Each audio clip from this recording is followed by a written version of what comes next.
that and say, yes, that's me. That's what happens to me. So let's go over some rules. Now, you're going to be very tempted to ask me about troubleshooting. But that's what all of tomorrow is, because I think that's going to be the key. So we're going to just try and get through the components of the treatment with very little troubleshooting today. It's all going to be focused tomorrow. So the first rule is to go to bed only when you're sleepy. Well, problem number one, somebody with insomnia will say, well, I'm sleepy all the time, right? Because they're exhausted. So it's going to be important. You will have to actually make a distinguish. Say, well, when I say sleepy, this is what I mean. I wonder if we can use this kind of language and come up with agreed upon language for what is sleepy versus exhaustion or fatigue.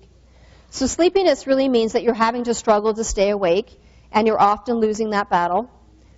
Fatigue and tired reflect low energy levels, of which people with insomnia have this chronically and quite severely. Do you see the difference? So because we only want them to get into bed when they are sleepy, meaning that they are about to fall asleep. An obvious point is that if you are sleepy, it maximizes the chance that you're going to fall asleep quickly.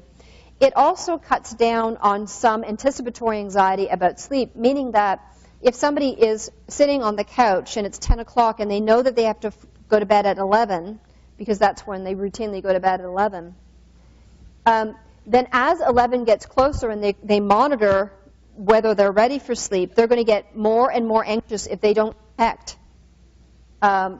readiness for sleep, right? It's like, oh no, now I only have 10 more minutes. I'm so not ready for sleep. How am I going to ever be ready for sleep in 10 minutes? Well, what we want them to do is not go to bed in 10 minutes. We want them to go to bed when they're ready, physiologically speaking. Okay? So this is one of the things that we're trying to get them to learn. Because sleep naturally unfolds when we're sleepy. So sometimes we might have to increase sleepiness in order for somebody to fall asleep quickly, which we'll get to with the next treatment. Now, somebody will say, but what if I don't get sleepy? Right? Many things that you're going to do in your treatment are going to generate sleep deprivation. And so you will start to get sleepy. Right? So this is a physiologic fact. It's kind of like that experiment. Remember the person with insomnia who's in one bedroom and the other person with insomnia is in another bedroom?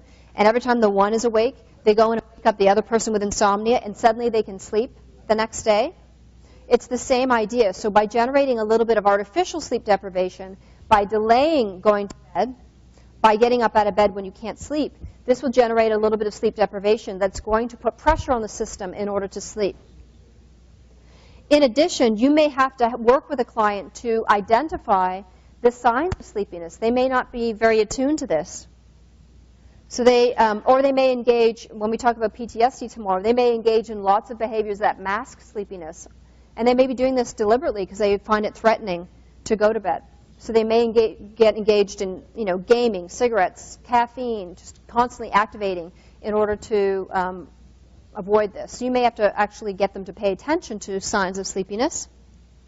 But most importantly, sleepiness will increase as sleep deprivation increases. So you will be able to reverse this. When they come to see you, they're doing a lot of resting in a 24-hour period, so the sleepiness is low.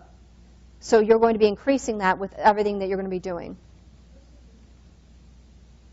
The second rule is to get up out of bed when you are unable to sleep. Now, the rule of thumb is about 10 minutes. I've seen some people even say as long as 20 minutes. But